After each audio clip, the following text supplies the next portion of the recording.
Hello everyone, board बाबा में आप सभी का स्वागत है। हम हैं विकास गुप्ता और आप हैं हमारे प्यारे प्यारे विद्यार्थीगण। तो कृपया ध्यान दीजिए।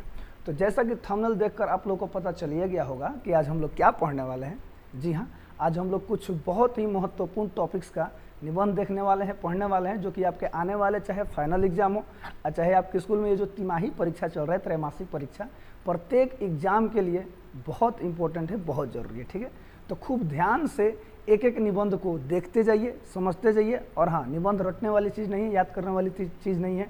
बस एक बार खूब ध्यान से पढ़ लीजिएगा ना, तो उस निबंध में कौन कौन सी टॉपिक्स है आप स्वयं से भी, खुद से भी अपने एग्जाम में अपने शब्दों में खूब बेहतरीन लिख पाएंगे। ओके, तो चलिए, तो यहाँ पे जैसे कि देख रहे हैं, आदर्श विद्यार्थी, वसंत ऋतु, भारतीय कृषक, खेलकूद का महत्व, बेरोजगारी समस्या और समाधान, इन सभी टॉपिक्स पे आज हम लोग बात करने वाले हैं। इन सभी का निबंध देखने वाले हैं। प्रत्येक का एक काम कीजिए, स्क्रीनशॉट लेते चलिए। ठीक है, दिखाई दे रहा है ना। जैसे आदर्श विद्यार्थी में पहले निबंध लिखा गया है, मात्र 2-2 पेज में प्रत्येक निबंध है। ओके, ये आदर्श विद्यार्थी यहीं तक खत्म हो गया। अगला बसंत ऋतु। ठीक है, तो चलिए हम आदर्श विद्यार्थी से शुरू करेंगे। मैं आपको बता दूं कि आपके एग्जाम में जो निबंध होता है वो 250 से 300 शब्दों में लिखने के लिए आता है, याद रखिएगा। तो आपको जितने भी निबंध मिलेंगे ना, एकदम सरल और आसान भाषा में और उतने ही शब्दों के अंदर मिलेंगे, जिससे कि आपके एग्जाम में नंबर कटने की संभावना बिल्कुल नहीं होगी, कटवे नहीं करेगा। ठीक है, तो चलिए एक एक निबंध को तो नहीं पढ़ते हैं, ध्यान देते हैं। ओके, तो पहला कौन सा है बाबू? आदर्श विद्यार्थी। ओके, आइए देखते हैं। तो सभी को पता होता है कि जब एग्जाम में निबंध पूछता है तो उसमें कुछ ऊपर हेडिंग बना देता है, जैसे भूमिका होता है आदर्श विद्यार्थी का। अब जिस टॉपिक पे होता है उस टॉपिक से रिलेटेड हेडिंग बनाकर उसी तरह से लिखा गया है। ठीक है, ध्यान दीजिएगा। जैसे भूमिका, क्या लिखा गया इसमें बाबू? तो विद्यार्थी जीवन मनुष्य के जीवन का सबसे महत्वपूर्ण चरण होता है। यह वह समय होता है जब व्यक्ति का चरित्र, सोच और भविष्य की नींव रखी जाती है। जी हाँ सर, विद्यार्थी जीवन में ही ना हमारा भविष्य तय होता है कि हम आगे चलकर क्या करने वाले हैं। बढ़िया से पढ़ेंगे, बढ़िया आदमी बनेंगे, नहीं पढ़ेंगे जो होगा सो देखा जाएगा कि ना। तो फिलहाल यहाँ पे देखते हैं, एक आदर्श विद्यार्थी वह होता है जो मेहनती, अनुशासित, ईमानदार और अपने कर्तव्यों के प्रति सजग होता है। जैसे स्वामी विवेकानंद जी ने कहा था, क्या कहा था? उठो, जागो और तब तक मत रुको जब तक लक्ष्य की प्राप्ति न हो जाए। जी हाँ सर, हमें भी मेहनत करना है और तब तक मेहनत करते रहना है जब तक कि बिहार टॉपर हम न आ जाए। ठीक है, हाँ, तो खूब एकदम लगे रहिए और जुड़े रहिए हमारे साथ। चलिए, हाँ, अगला टॉपिक है आदर्श विद्यार्थी के गुण। जी हाँ, आखिरकार आदर्श विद्यार्थी के गुण क्या होते हैं, आइए देखते हैं। लिखा गया है बाबू, आदर्श विद्यार्थी समय का पालन करता है। जैसे कि हमारे बच्चे, आप लोग समय बहुत ही पंक्चुअल स्टूडेंट है, सभी के सभी एकदम समयनिष्ठ विद्यार्थी हैं, हमें पता है, बहुत मेहनती हैं। यहाँ देखिए, तो आदर्श विद्यार्थी समय का पालन करता है और शिक्षा को अपना धर्म मानता है। जी हाँ, वो शिक्षा को ही अपना सब कुछ मान लेता है। वह अध्यापकों का आदर करता है। जी हाँ, इसमें तो आप लोग कभी कभी नहीं करते हैं। आगे देखिएगा सर, अपने माता पिता की सेवा करता है और सभी के साथ अच्छा व्यवहार करता है। वह सिर्फ पुस्तकीय ज्ञान ही नहीं बल्कि नैतिक मूल्यों को भी अपनाता है। यानी पुस्तक से जो सीख रहे हैं केवल उसी को अप्लाई नहीं करता है, बल्कि हमारे जीवन में जो समाज में क्या हो रहा है, कैसे समाज में रहना चाहिए, प्रत्येक चीज़ को समझता है और उस पर काम करता है। ठीक है, आगे देखते हैं। हाँ, अगला टॉपिक है शिक्षा के प्रति निष्ठा। एक आदर्श विद्यार्थी का शिक्षा के प्रति क्या निष्ठा होता है, ध्यान दीजिएगा। एक आदर्श विद्यार्थी सच्चे मन से पढ़ाई करता है और परीक्षा में नकल नहीं करता। नकल मत करिए बाबू हमारे, ठीक है, चीट नहीं करना है। ठीक है, ध्यान दीजिएगा, बात की बात है।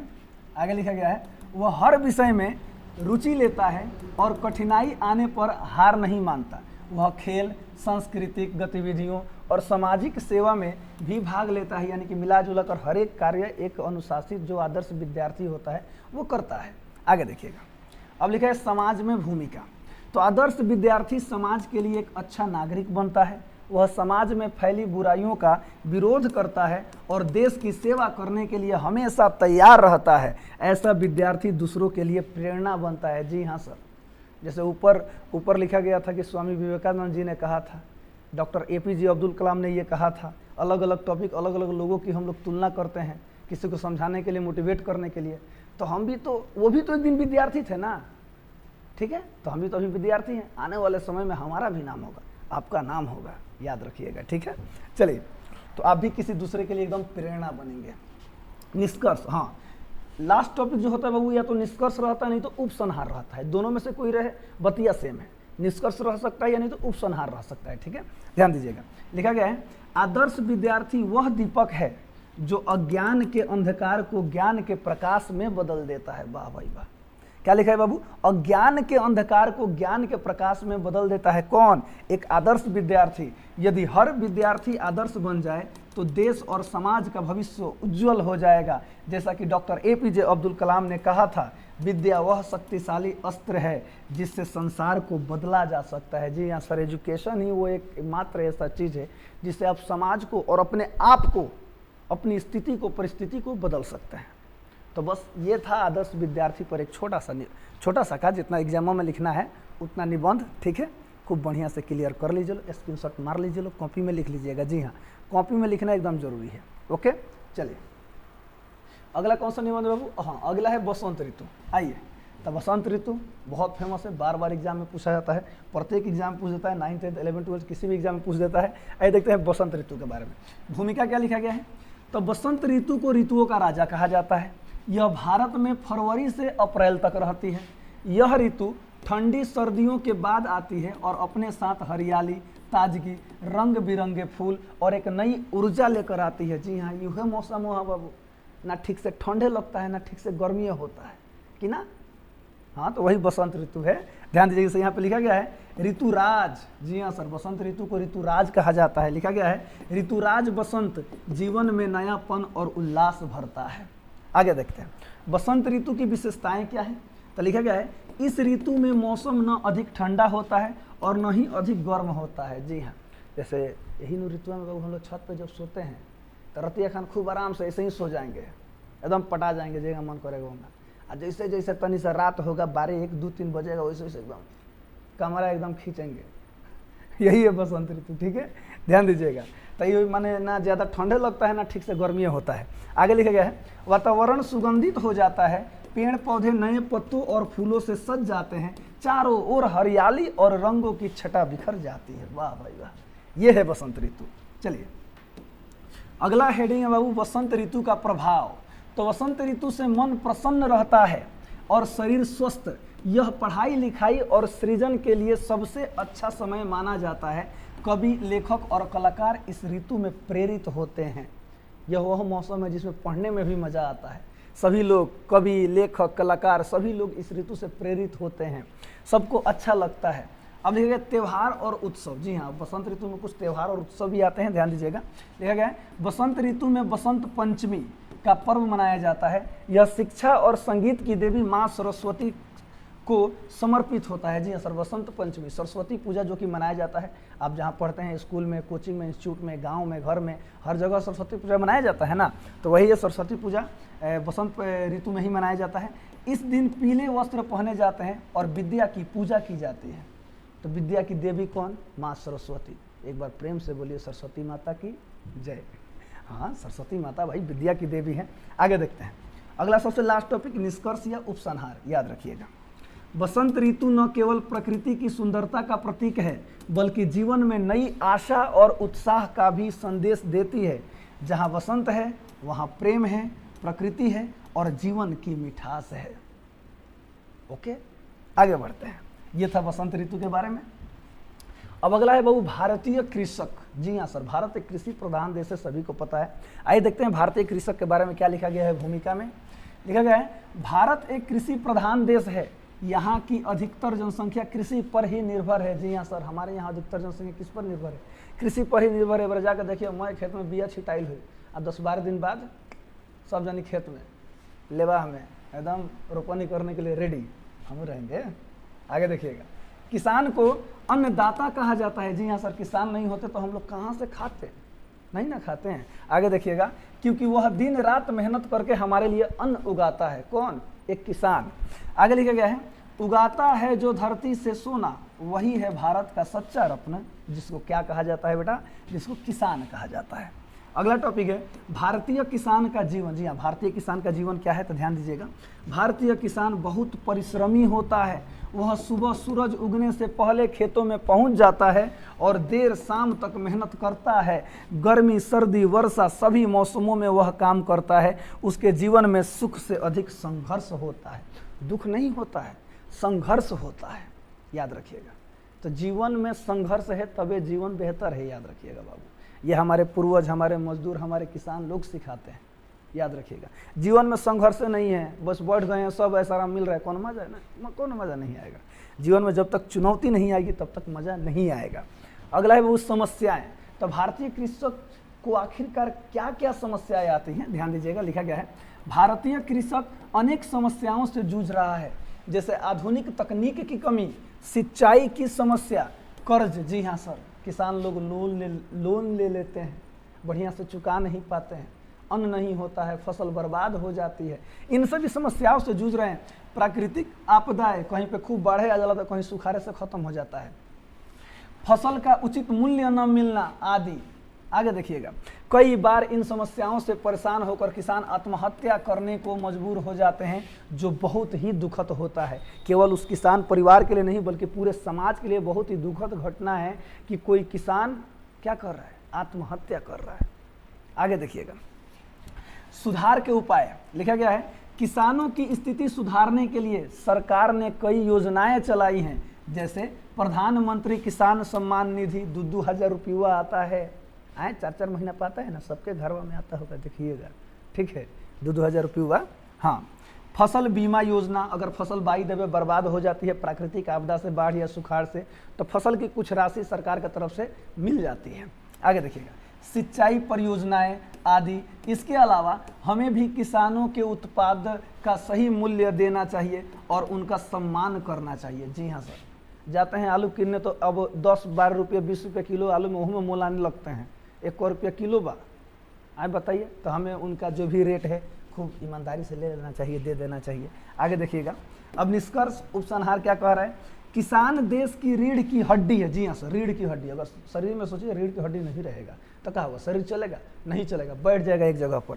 तो लिखा गया है किसान देश की रीढ़ की हड्डी है, यदि किसान मजबूत होगा तो देश भी मजबूत होगा। जय जवान जय किसान, लाल बहादुर शास्त्री का यह नारा आज भी उतना ही प्रासंगिक है।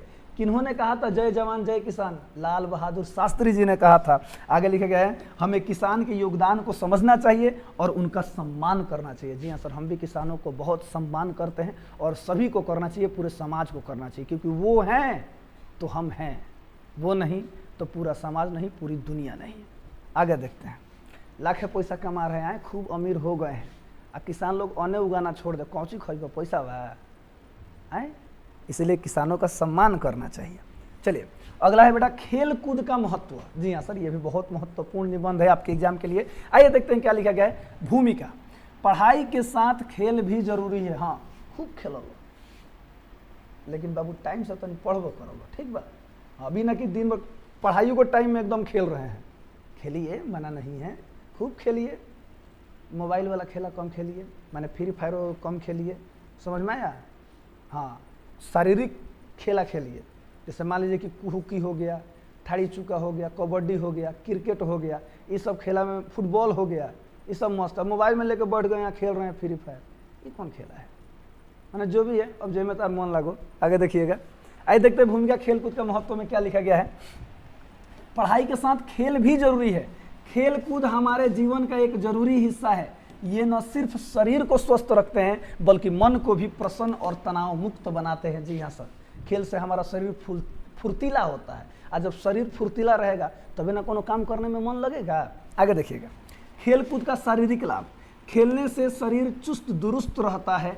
दौड़ना, कूदना, फुटबॉल, क्रिकेट, बैडमिंटन जैसे खेल शरीर की मांसपेशियों को मजबूत करते हैं, याद रखिएगा। जी हाँ सर, और शरीर की मांसपेशी मजबूत रहेगी तो हमें कोई भी काम करने में आलस नहीं होगा, कोई भी काम झटाक दे कर देंगे, पढ़ने में भी खूब मन लगेगा।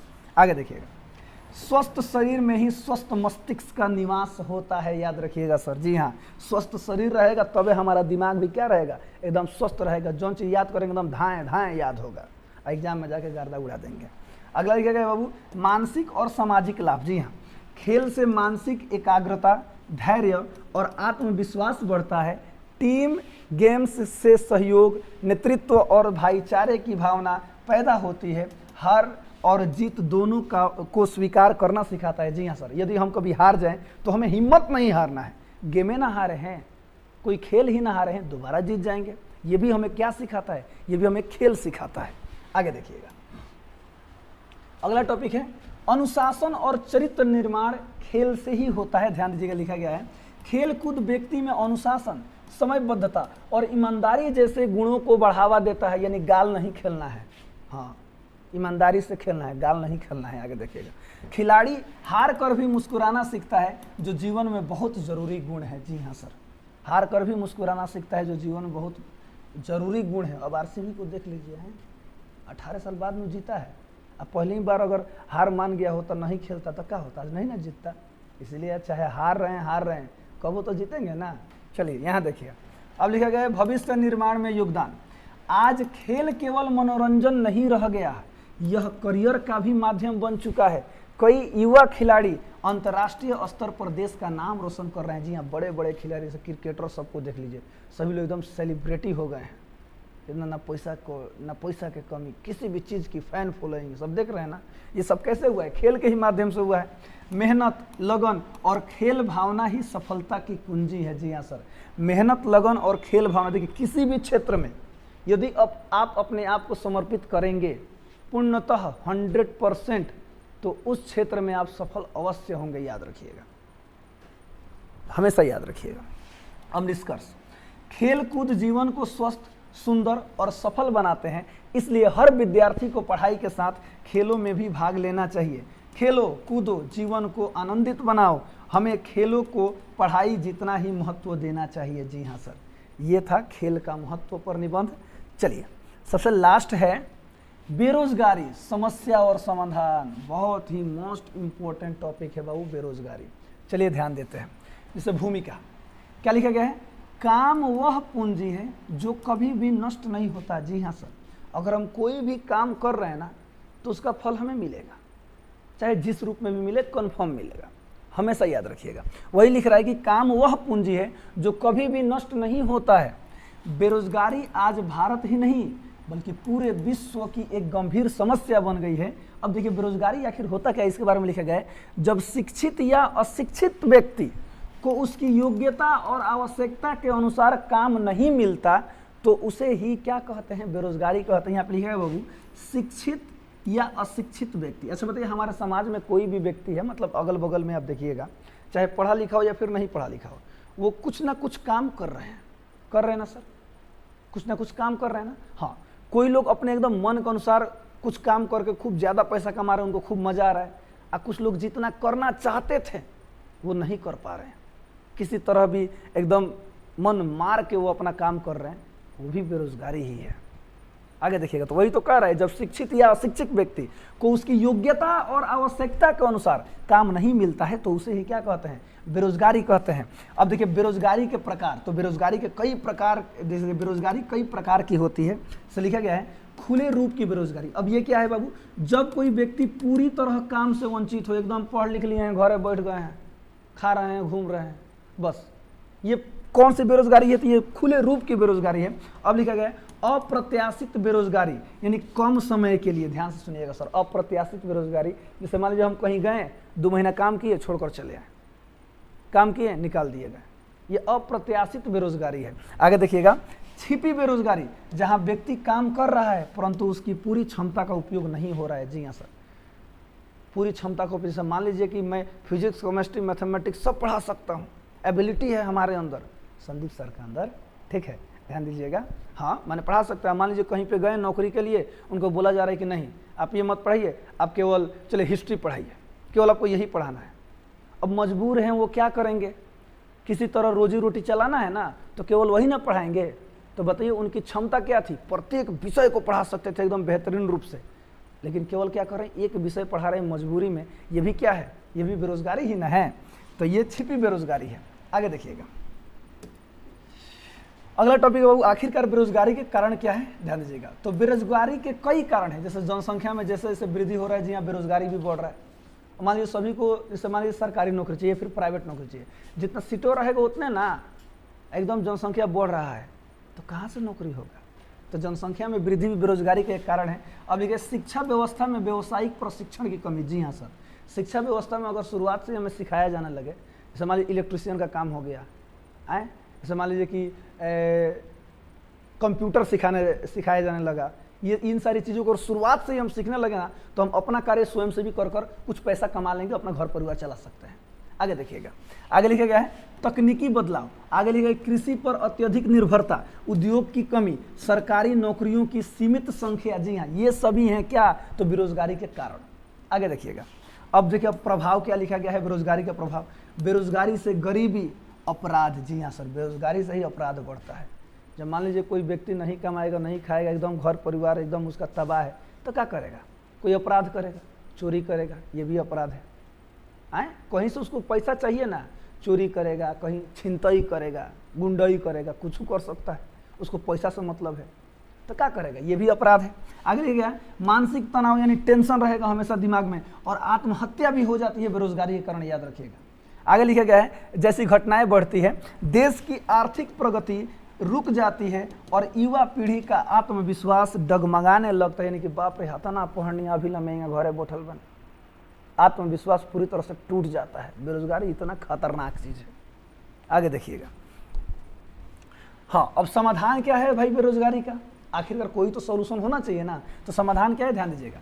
तो व्यावसायिक और तकनीकी शिक्षा को बढ़ावा देना। जी हाँ सर, हम सरकारी पर निर्भर थोड़े रहेंगे, हमें अपना घर परिवार चलाना है। हम चाहे तो क्या कर सकते हैं सर, तो व्यवसाय कर सकते हैं, किसी तकनीकी शिक्षा को ग्रहण करके वहाँ से कुछ पैसा कमा सकते हैं। आगे लिखा गया है स्वरोजगार की सुविधाएं उपलब्ध करना। जी हाँ सर, हम अपना रोजगार स्वयं से पैदा करें, अपना रोजगार, दुकान खोल लें, कोचिंग खोल लें, लगे पढ़ाने, स्वरोजगार है। आगे देखिएगा नई योजनाओं द्वारा युवाओं को प्रशिक्षण देना। जी हाँ सर, नई नई योजनाएं आती हैं, उनको युवाओं को सिखाना कि चलिए आप ये कीजिए, आप ये कार्य कीजिए। आगे लिखा गया है ग्रामीण क्षेत्रों में लघु उद्योग स्थापित करना। लघु उद्योग का मतलब जैसे बाबू कुटीर उद्योग के बारे में आप लोग को इतिहास में पढ़ाया गया था, याद कीजिए। क्या होता है इसमें, घर में ही कोई कार्य करके अपना जीविका लोग चलाते हैं, लघु उद्योग करना। तो इन सभी चीज़ों से क्या कर सकते हैं सर, तो अपनी बेरोजगारी को दूर कर सकते हैं। आगे लिखा गया है स्टार्टअप और नवाचार को समर्थन देना। हाँ, कम से कम स्टार्टअप तो कीजिए, किसी काम को शुरुआत कीजिए, आप अपना स्वयं कार्य शुरू कीजिए, वो दुकान खोलकर बैठिए, शुरुआत में नहीं चलेगा मानते हैं, कम से कम उस पर समय दीजिए, साल डेढ़ साल में तो कन्फर्म चलेगा। आगे देखिएगा, अब निष्कर्ष इसके बारे में क्या लिखा गया है, तो बेरोजगारी एक राष्ट्रीय समस्या है। जी हाँ सर, राष्ट्रीय नहीं अंतर्राष्ट्रीय बोल सकते हैं, पूरी दुनिया में बेरोजगारी की समस्या है। आगे देखिएगा जिसका समाधान सभी को मिलकर करना होगा। बेरोजगारी हटेगा तभी देश आगे बढ़ेगा। जी हाँ सर, बेरोजगारी हटेगा तभी देश आगे बढ़ेगा। सरकार के साथ साथ युवाओं को भी आत्मनिर्भर बनने की दिशा में आगे बढ़ना चाहिए, तबे कहीं ना कहीं बेरोजगारी खत्म होगा। अब सब लोग एकदम सरकार पर निर्भर है, सरकारी नौकरी चाहिए, तब तो हो गया छुट्टी। तो चलिए हो गया छुट्टी, तो हमारा भी छुट्टी हो गया। तो ये था कुछ महत्वपूर्ण निबंध जो कि आपके एग्जाम के लिए, फाइनल हो चाहे त्रैमासिक हो चाहे कोई भी एग्जाम हो, बहुत इंपॉर्टेंट है। खूब बढ़िया से स्क्रीनशॉट मार लीजिए लो और लिख लीजिए लो, कॉपी में याद रखिएगा, ठीक है। तो हंसते रहिए, मुस्कुराते रहिए, हमेशा खुश रहिए। मिलते हैं इसी तरह के किसी अगले वीडियो में, तब तक के लिए जय हिंद।